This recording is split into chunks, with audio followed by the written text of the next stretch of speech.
परदेसी रोज चोलिया सुखेला भीज के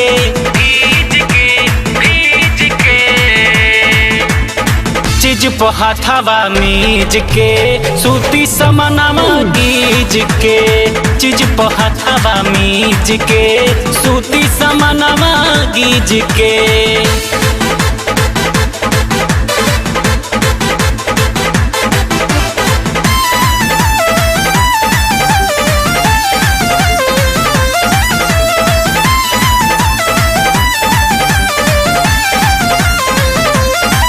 नहीं बन बलम निर्दया अब सोहे न चूड़ी कलैया जब कामे न आई जवानी तब का होई पैसा रुपैया नहीं बन बलम निर्दया अब सोहे न चूड़ी कलैया जब कामे न आई जवानी तब का होई पैसा रुपैया बीतल करवा चौथ बोल के अइला ना रजऊ तीज के बीतल करवा चौथ बोल के अइला ना रजऊ तीज के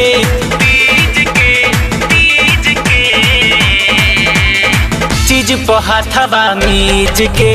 सूती समनवा गीज के चीज पे हाथवा मीज के सूती समनवा गीज के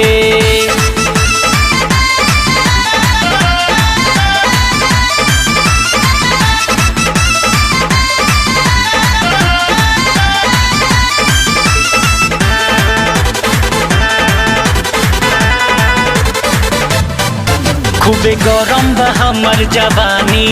कम करी न बरफ के पानी अब सूझे न कुछो करे जान तू तो बहरा में काटे लचानी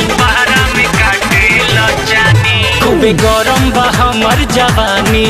कम करी न बरफ के पानी अब सूझे न कुछो करे जान तू तो बहरा में काटे लचानी सुखत भीतर के लसी अब खोजता खेतबा बीज के सुखत भीतर के लसी अब खोजता खेतबा बीज के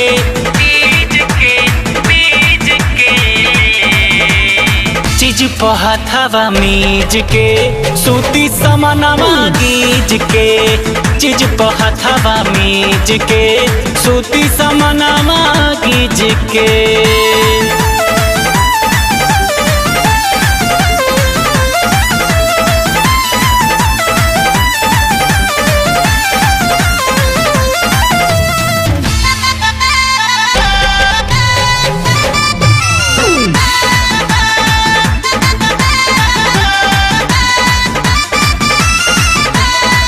नहीं सुतेला ये राजा रतिया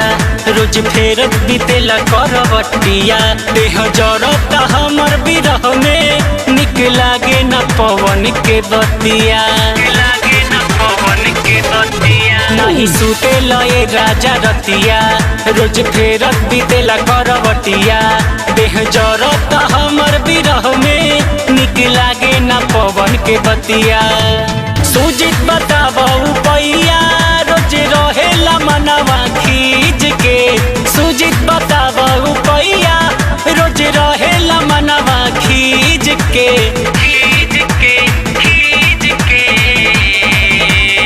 चीज पे हाथवा मीज के सूती समनवा गीज के चीज पे हाथवा मीज के सूती समनवा गीज के